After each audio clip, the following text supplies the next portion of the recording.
Aku pura-pura menyibukkan diri di dapur ketika Agus datang mengantarkan galon. Padahal hatiku berdebar menanti senyumnya. Saat tangannya yang hangat tanpa sengaja bersentuhan dengan jemariku, aku hampir kehilangan kata.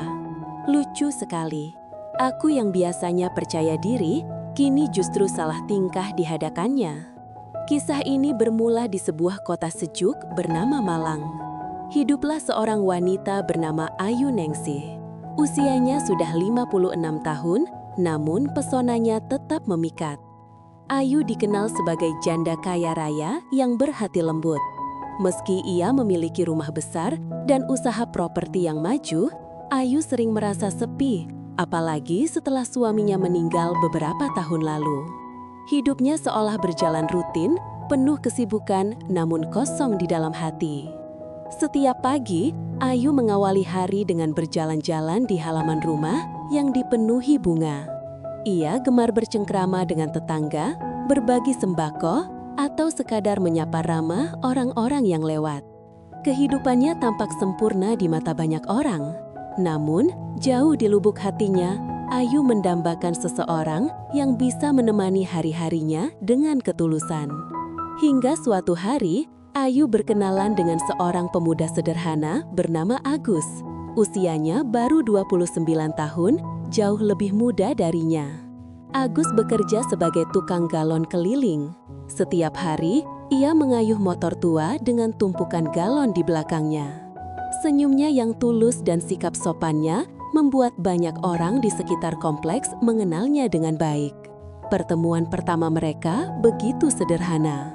Ayu memanggil Agus ketika ia melihat motor galon berhenti di depan rumah. "Mas, bisa antar 2 galon ya?" katanya ramah. Agus dengan cekatan mengangkat galon-galon itu ke dalam rumah. Ayu sempat terkesima melihat wajahnya yang bersih, meski keringat menetes karena beban berat yang dibawanya. Sejak hari itu, Ayu lebih sering memesan galon langsung dari Agus.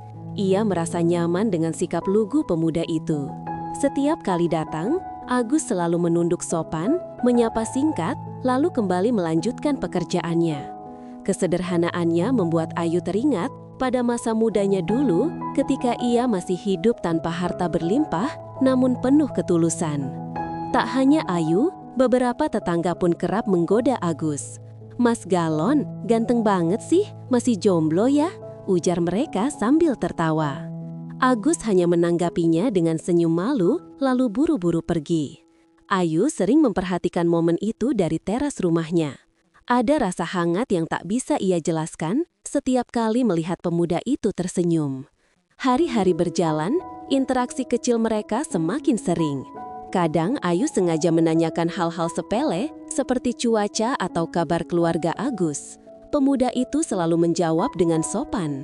Meski singkat, Ayu mulai menyadari kehadiran Agus membuat rumah besar yang selama ini sunyi perlahan terasa lebih hidup. Suatu sore ketika hujan turun deras, Agus tetap datang mengantarkan galon pesanan Ayu. Pakaian kerjanya basah kuyup, namun ia tetap tersenyum sopan. Ayu yang melihat itu merasa iba, lalu mengajaknya berteduh sebentar di teras.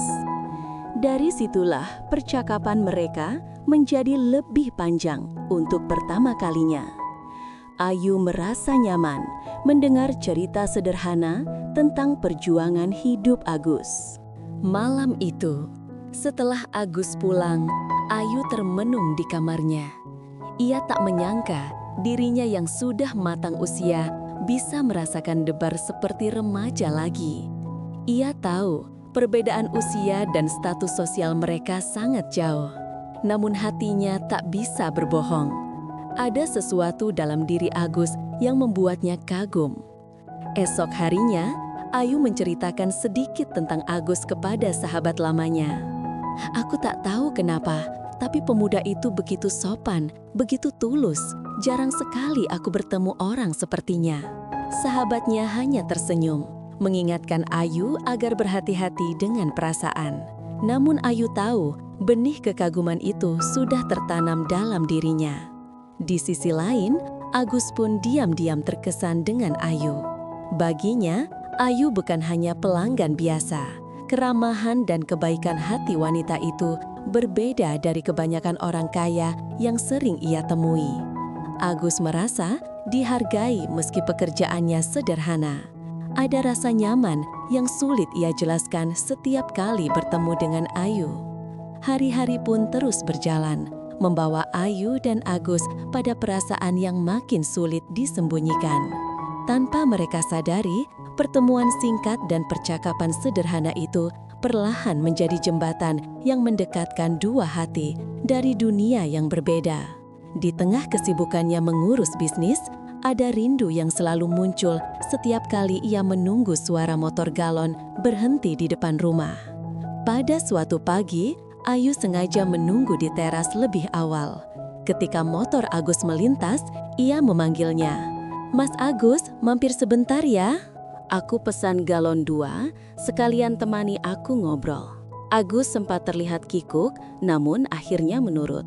Duduk di teras yang rindang, keduanya berbincang lebih lama dari biasanya. Ayu merasakan kehangatan yang berbeda, seakan rumahnya yang luas dan megah itu tak lagi terasa kosong. Obrolan ringan itu membuat Ayu tersenyum sepanjang hari. Ia jarang merasakan kebahagiaan sederhana seperti ini. Namun, di balik kebahagiaan itu ada rasa takut yang menyelinap. Bagaimana jika orang-orang tahu ia mulai mengagumi seorang tukang galon? Bagaimana jika keluarga besarnya mendengar gosip yang bisa merusak nama baiknya? Pertanyaan-pertanyaan itu menghantui Ayu setiap malam. Di sisi lain, Agus juga mulai menyadari bahwa Ayu berbeda dari pelanggan lainnya. Ada kelembutan dalam sikap wanita itu yang membuatnya segan sekaligus kagum. Tapi, ia juga sadar betul akan batasan. Ayu seorang wanita terpandang, sementara dirinya hanya seorang pekerja sederhana. Perasaan itu ia simpan rapat-rapat, takut menjadi bahan cemoohan. Sore itu, ketika Agus sedang mengangkat galon ke dalam rumah, tetangga sebelah tiba-tiba berseloroh. "Wah, Mas Agus rajin banget ya ke rumah Bu Ayu, jangan-jangan ada yang spesial nih." Candaan itu membuat wajah Agus memerah. Sementara Ayu hanya tersenyum, mencoba menutupi rasa kikuk. Namun, ucapan itu justru semakin menegaskan bahwa perhatian orang sekitar mulai tertuju pada mereka. Malamnya, Ayu duduk sendirian di ruang tamu. Ia merenung lama sambil memandangi foto mendiang suaminya. "Aku tidak pernah menduga hatiku akan bergetar lagi," bisiknya pelan. Ada rasa bersalah sekaligus bahagia yang bercampur jadi satu. Ia tahu jalan yang ia tempuh mungkin tidak akan mudah, tetapi hatinya sudah mulai memilih. Keesokan harinya, Ayu mencoba menahan diri untuk tidak terlalu sering berinteraksi dengan Agus. Ia takut gosip berkembang. Namun, ketika Agus datang dengan senyum sopan dan suara lembutnya, semua tekad itu runtuh begitu saja. "Terima kasih, Mas. Kamu selalu datang tepat waktu," ucap Ayu. Dan Agus hanya membalas dengan senyum kecil yang tulus. Semakin hari, Ayu semakin sulit menyembunyikan perasaan. Setiap kali melihat Agus, ada rasa kagum yang tumbuh. Ia tidak peduli lagi dengan status sosial atau usia. Yang ia lihat hanya ketulusan dan kerja keras seorang pemuda yang jarang ia temukan di lingkungannya yang penuh dengan kepura-puraan. Namun, gosip di sekitar kompleks mulai merebak. Beberapa tetangga berbisik-bisik di belakang Ayu membicarakan betapa aneh seorang janda kaya raya dekat dengan tukang galon keliling. Ayu mencoba menutup telinga, tapi dalam hati ia resah. Ia tahu omongan orang bisa menyakiti lebih dalam daripada yang terlihat.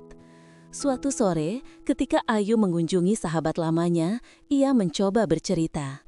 "Aku merasa nyaman sekali sama dia, tapi aku takut semua orang akan menertawakan aku." Sahabatnya menatap Ayu penuh arti. "Kalau memang itu hatimu, jangan biarkan orang lain menentukan bahagiamu." Kalimat itu membuat Ayu semakin bimbang antara mengikuti suara hati atau menjaga nama baik keluarga.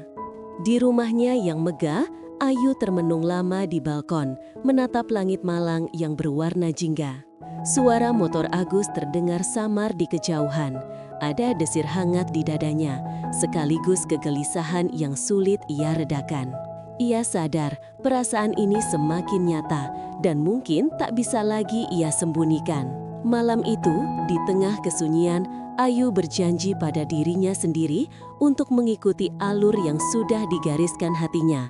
Meski ia tahu badai mungkin akan segera datang menyapa kehidupannya. Keesokan harinya, ia sengaja menyiapkan teh hangat dan kue kecil di teras rumah, berharap Agus mampir sebentar ketika mengantar galon.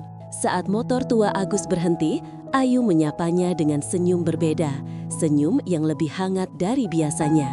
"Mas Agus, sebentar ya, aku sudah siapkan teh. Capek kan keliling dari pagi?" ajaknya lembut. Agus sempat terdiam, tampak ragu apakah pantas menerima ajakan itu. Namun, tatapan tulus Ayu membuatnya luluh.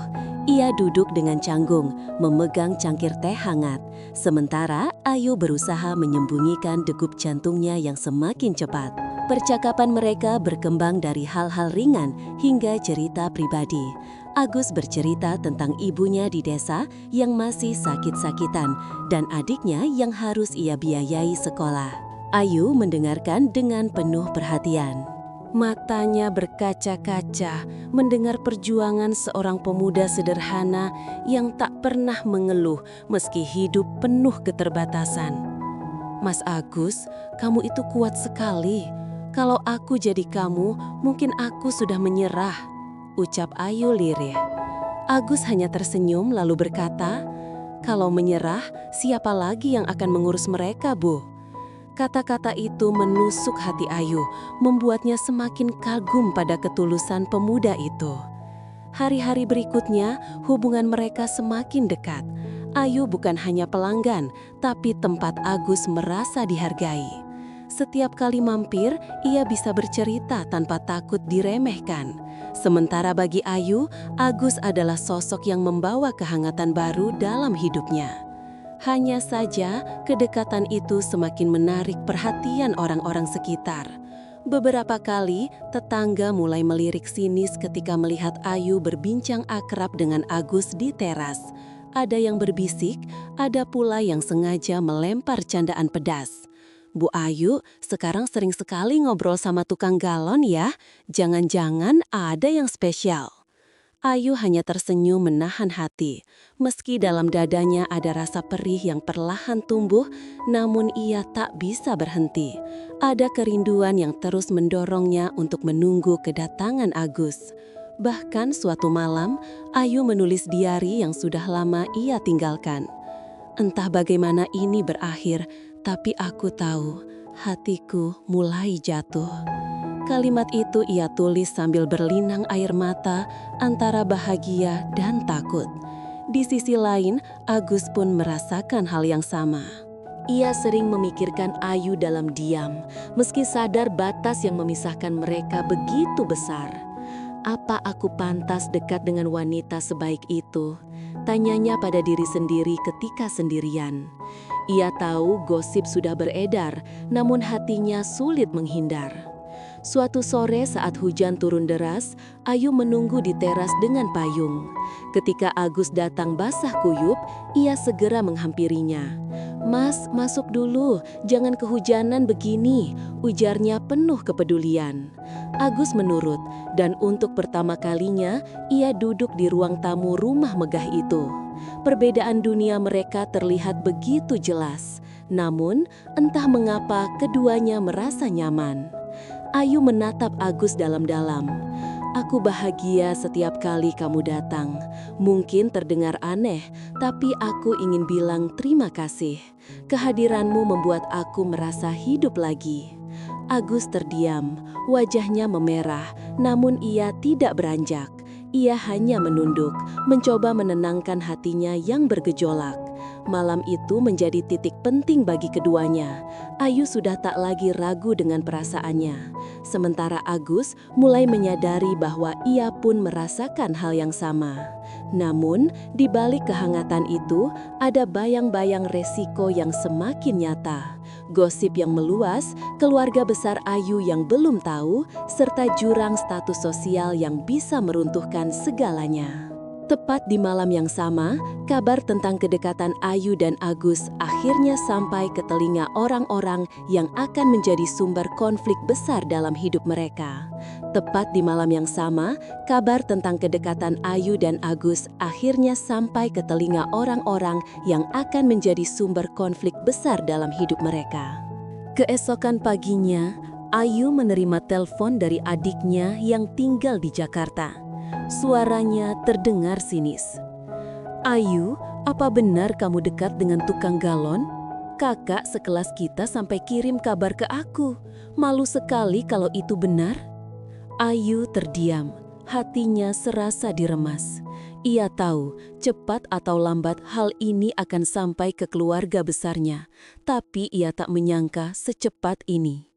Sejak telepon itu, Ayu mulai merasa resah. Setiap kali melangkah keluar rumah, tatapan orang-orang di sekitarnya terasa lebih menusuk dari biasanya. Bisik-bisik terdengar jelas di telinganya, meski mereka pura-pura ramah di depan wajahnya. "Sayang sekali ya, janda kaya raya, dekat sama tukang galon." Begitu bisikan yang menyakitkan itu melintas di udara, Ayu berusaha tegar. Namun, di dalam hati ia goyah. Ia bertanya-tanya, apakah dirinya salah karena memilih untuk mendengarkan suara hati. Malamnya, ia kembali menatap foto mendiang suaminya. "Aku hanya ingin bahagia lagi. Apakah itu terlalu salah?" gumamnya lirih. Sementara itu, Agus pun mulai merasakan tekanan. Seorang temannya di pangkalan ojek menepuk pundaknya sambil berkata, "Agus, kamu hati-hati ya. Jangan sampai orang bilang kamu numpang hidup sama Bu Ayu. Itu bisa jadi masalah besar." Kata-kata itu membuat Agus termenung. Ia memang menyayangi Ayu, tapi tuduhan seperti itu bisa membuatnya terlihat rendah di mata orang lain.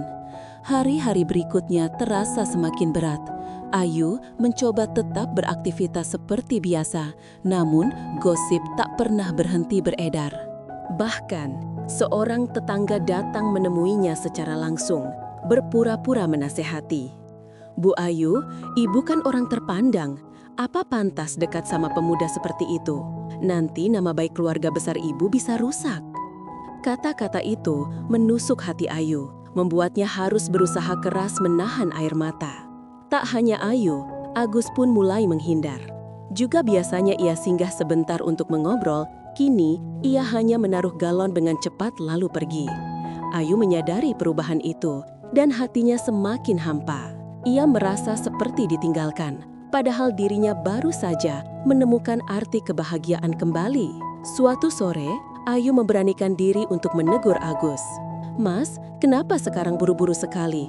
Apa aku melakukan kesalahan?" tanyanya dengan suara bergetar. Agus menunduk lalu menjawab pelan, "Bukan begitu, Bu. Saya hanya takut orang-orang salah paham. Saya tidak mau ibu disakiti karena kedekatan kita." Kata-kata itu membuat Ayu tercekat, antara tersentuh sekaligus perih. Di dalam dirinya, Ayu sadar bahwa rasa ini sudah terlanjur tumbuh. Ia tidak bisa lagi berpura-pura hanya sebagai pelanggan. Namun, di saat yang sama, ia juga menyadari bahwa semakin ia melangkah, semakin besar badai yang menghadang. Malam itu, ia berdiri di jendela kamarnya, menatap lampu kota Malang yang berkilau. Ada rasa ingin menyerah, namun hatinya menolak. "Aku tidak boleh kalah oleh omongan orang. Aku harus berjuang," bisiknya pada diri sendiri. Esoknya, Ayu mulai menetapkan tujuan. Ia ingin membuktikan bahwa kebahagiaannya bukanlah sesuatu yang bisa diatur oleh orang lain. Meski usia dan status sosial menjadi jurang yang lebar, ia percaya ketulusan mampu menjembataninya. Namun, di balik tekad itu, ia tak tahu bahwa keluarganya sedang merencanakan langkah besar untuk memisahkan dirinya dari Agus. Sebuah ujian berat akan segera datang, lebih besar dari sekadar gosip tetangga. Beberapa hari kemudian, tanpa pemberitahuan, adik kandung Ayu datang dari Jakarta bersama 2 anggota keluarga lain. Mereka duduk di ruang tamu rumah besar itu. Wajah mereka penuh kecemasan sekaligus ketegasan. "Ayu, kita harus bicara serius. Hubunganmu dengan tukang galon itu sudah terlalu jauh. Kami tidak bisa diam saja," ucap sang adik dengan nada tegas. Ayu mencoba menenangkan mereka dengan senyum tipis. Aku paham, aku hanya menghargai Agus karena dia orang baik dan sopan. Namun, penjelasan itu tidak membuat mereka tenang. Orang baik banyak, Ayu, tapi kau janda kaya raya. Jangan rendahkan dirimu dengan menjalin kedekatan seperti itu. Apa kata orang nanti? Tekan salah satu seputu yang ikut datang. Ucapan itu menusuk hati Ayu dalam-dalam. Ia ingin membela perasaannya, namun sekaligus tak ingin melukai keluarganya. Perdebatan berlangsung lama, hingga akhirnya adiknya memberikan ultimatum. Kalau kau masih terus dekat dengan dia, jangan salahkan kami kalau keluarga menjauhimu. Kami tidak mau jadi bahan gosip karena ulahmu. Ayu terdiam, matanya berkaca-kaca. Setelah keluarganya pulang, ia duduk sendirian di sofa ruang tamu. Mengapa kebahagiaan sederhana harus dipersulit? Bisitnya lirih. Air matanya jatuh, bukan hanya karena merasa tertekan, tapi juga karena mulai menyadari betapa besar harga yang harus ia bayar demi mempertahankan Agus di sisinya. Sementara itu, Agus pun merasakan dampak dari rencana keluarga besar Ayu. Tiba-tiba pesanan galonnya dari beberapa tetangga berkurang drastis. Ada yang menolak dengan alasan sepele, ada pula yang terang-terangan berkata, "Kami tidak mau pesan lagi, sudah terlalu banyak gosip soal kamu dan Bu Ayu." Agus hanya menunduk, menahan perasaan sakit yang menyayat. Malam itu, Ayu menerima pesan singkat dari Agus. "Bu, maafkan saya. Kalau saya menjauh, itu bukan karena saya tidak menghargai ibu, tapi saya tidak mau hidup ibu semakin sulit karena saya." Pesan itu membuat dada Ayu sesak. Ia ingin segera menemuinya, tapi ia tahu langkahnya tidak akan mudah. Keesokan harinya, Ayu memutuskan untuk mencari Agus di pangkalan tempat ia biasa beristirahat.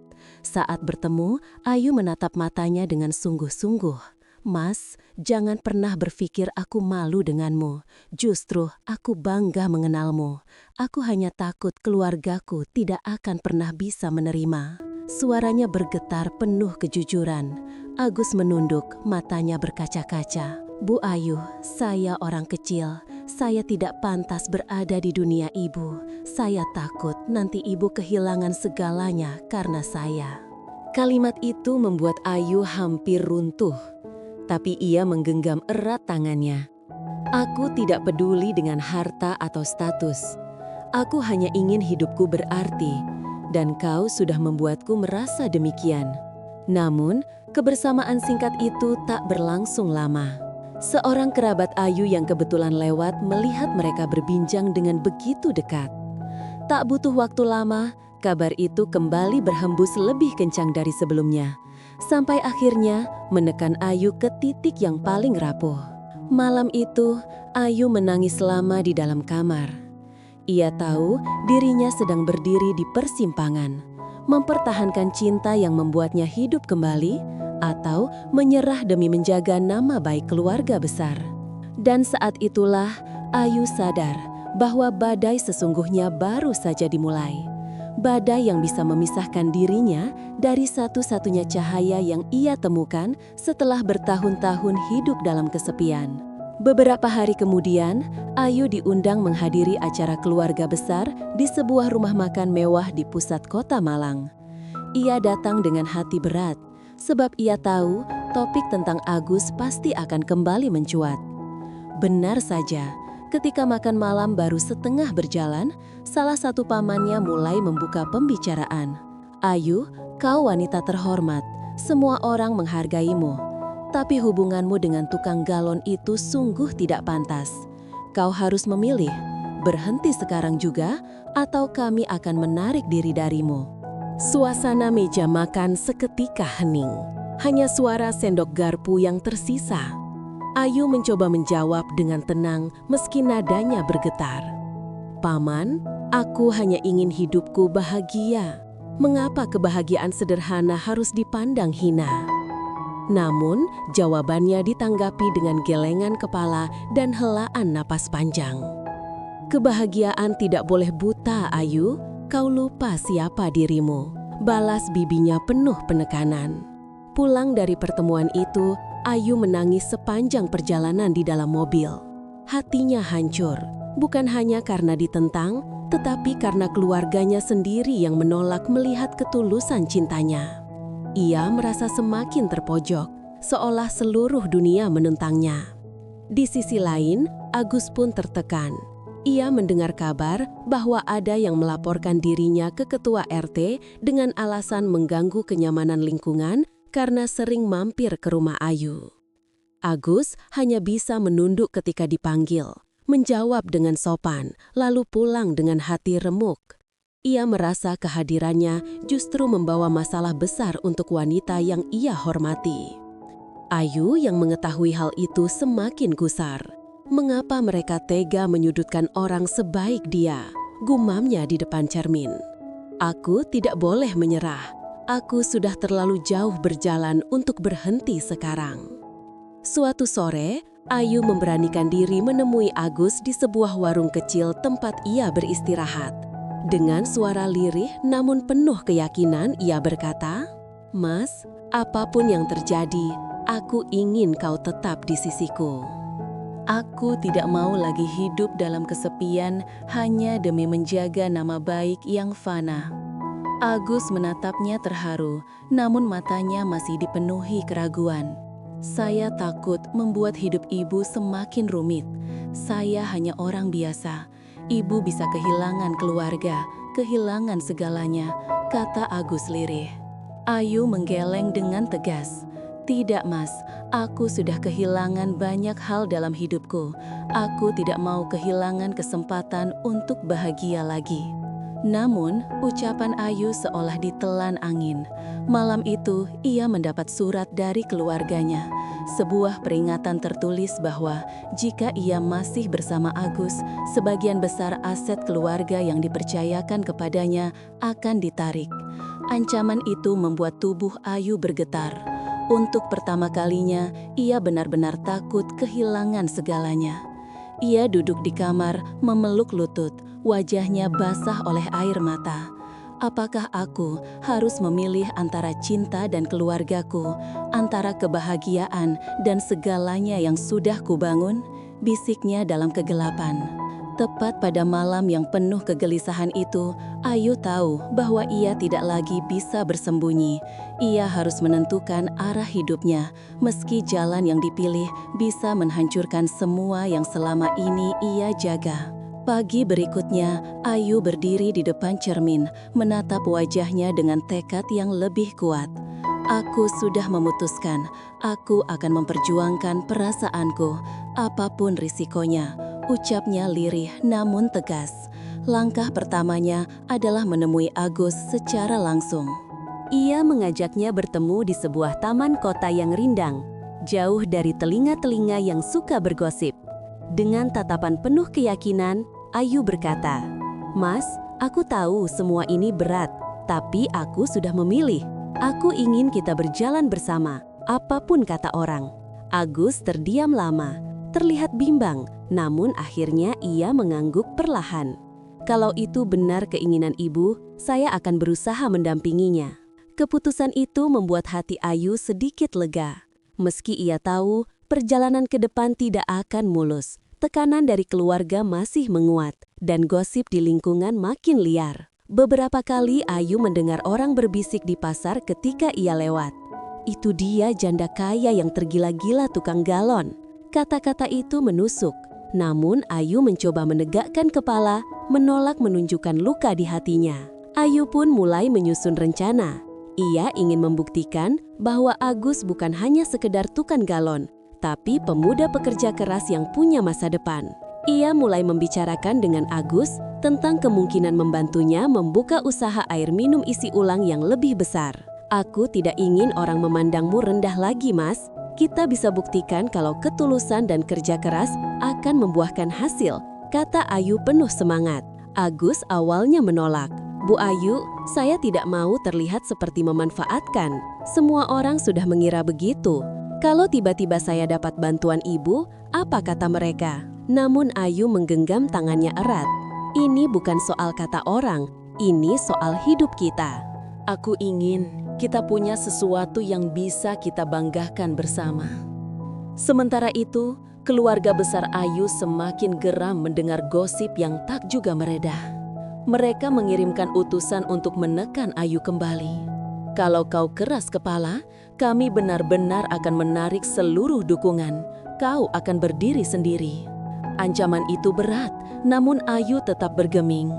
Ia merasa untuk pertama kalinya dalam hidup, ia punya tujuan yang jelas, mempertahankan cintanya dan membuktikan bahwa kebahagiaan tidak harus ditentukan oleh status. Hari demi hari berlalu, usaha Ayu untuk mendekat ke Agus membuatnya kehilangan sebagian kepercayaan dari keluarga bisnisnya. Beberapa proyek bahkan dibekukan dan orang-orang mulai meragukan kemampuannya memimpin. Ayu merasakan tekanan itu di pundaknya, namun hatinya justru semakin kuat. Ia percaya badai ini adalah ujian menuju kebahagiaan sejati. Di sisi lain, Agus mulai menerima gagasan Ayu sedikit demi sedikit.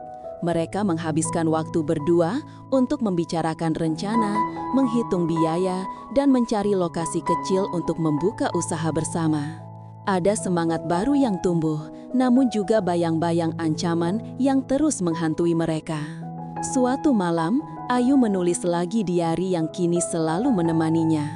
Aku tahu perjuangan ini belum apa-apa, tapi aku yakin jika kami bisa melewati ini bersama, tidak ada lagi yang bisa memisahkan. Ia menutup buku itu dengan senyum meski matanya masih basah oleh air mata. Namun, di balik tekad dan langkah-langkah kecil menuju masa depan itu, Ayu tidak sadar bahwa keluarga besarnya mulai menyiapkan langkah terakhir, sebuah cara yang bisa menghancurkan hubungan mereka dari akarnya. Cara yang sedang disiapkan oleh keluarga besarnya benar-benar mengancam, sebab mereka memutuskan untuk mendekati Agus secara langsung. Suatu sore, ketika Agus baru saja selesai mengantar galon ke rumah pelanggan, seorang pria berjas rapi menunggunya di ujung gang. Dengan senyum tipis, pria itu menyerahkan sebuah amplop coklat. Ini untukmu, anggap saja hadiah kecil. Isinya cukup untuk membuka usaha tanpa harus bergantung pada Bu Ayu. Syaratnya sederhana, menjauh darinya. Agus tertegun, tangannya gemetar memegang amplop itu. Ia tidak langsung membuka, tapi hatinya sudah penuh dengan kecurigaan. Kenapa harus saya yang diminta menjauh? Bukankah itu urusan pribadi kami? Tanyanya dengan suara bergetar. Pria itu hanya tersenyum dingin. Karena kau hanya tukang galon, dan Bu Ayu terlalu berharga untuk terjerat dengan orang sepertimu. Ambil saja, kau akan lebih bahagia tanpa cemooh orang. Malam itu, Agus gelisah. Amplop yang ia bawa pulang terasa seperti beban besar. Ia tidak tahu harus jujur pada Ayu atau menyimpannya sendiri. Saat ia menatap ke langit-langit kamar kontrakan sederhana, hatinya penuh pergulatan. Memilih cinta dengan dihina atau memilih jalan aman dengan meninggalkan Ayu. Keesokan paginya, Ayu datang menemuinya dengan penuh semangat, membawa kabar bahwa ia sudah menemukan lokasi kecil untuk usaha air isi ulang. Senyum Ayu begitu tulus, membuat hati Agus semakin perih. Aku sudah membayangkan, Mas, kita bisa memulainya di sini. Kecil-kecilan dulu, tapi akan berkembang. Agus hanya terdiam. Matanya sayu, menyembunyikan guncangan batinnya. Saat Ayu pulang, Agus duduk termenung di bangku kayu depan rumahnya. Amplop itu masih ada di saku celananya. Ia pun akhirnya membuka. Lembar-lembar uang tebal tampak di dalamnya. Jumlah yang sangat besar baginya, cukup untuk mengubah hidup. Namun, setiap ia menatap uang itu, wajah Ayu selalu hadir di pikirannya, tersenyum penuh kasih. Di sisi lain, keluarga Ayu semakin tidak sabar. Mereka mulai menyebar gosip baru yang lebih kejam. Kabar bahwa Agus hanya mendekati Ayu demi uang dan harta. Gosip itu menyebar cepat, bahkan sampai ke telinga Ayu. Beberapa kenalan dekatnya datang dengan wajah prihatin, bertanya langsung, "Ayu, apakah benar pemuda itu hanya memanfaatkanmu?" Ayu menahan napas. Ia percaya pada ketulusan Agus, tetapi desas-desus yang berulang-ulang mulai menggerogoti keyakinannya. Malam itu, ia sendiri dilanda ragu. Bagaimana jika semua ini benar? Hari-hari berikutnya semakin berat. Ayu mendapati Agus mulai menjaga jarak. Pemuda itu tidak seceria biasanya, sering menghindar ketika Ayu ingin berbicara lama. Hatinya berteriak ingin tahu, namun ia juga takut mendengar jawaban yang bisa mematahkan hatinya. Puncaknya, saat Ayu datang tiba-tiba ke kontrakan Agus, ia melihat pemuda itu sedang menatap amplop berisi uang di meja dengan wajah penuh dilema. Ayu membeku di ambang pintu, hatinya terasa diremas. "Agus, apa itu?" Suaranya lirih hampir bergetar. Agus menoleh dengan wajah pucat. Ia tidak menyangka Ayu akan datang di saat itu juga. Di dalam dadanya, pergulatan semakin memuncak. Apakah ia harus berkata jujur dan mempertaruhkan cinta mereka, atau menyembunyikan semuanya dengan risiko kehilangan kepercayaan Ayu selamanya? Namun, tatapan mata Ayu yang penuh luka membuatnya tak mampu lagi bersembunyi. Dengan suara serak, Agus berkata, "Mereka memberiku ini supaya aku meninggalkanmu." Kata-kata itu meluncur lirih, tapi cukup untuk membuat Ayu terenyak, seakan seluruh dunia runtuh di hadapannya. Ayu melangkah mendekat, matanya menatap amplop di meja dengan sorot penuh duka. "Jadi, benar mereka mencoba membeli keutuhan kita," ucapnya. Suaranya bergetar menahan marah, sekali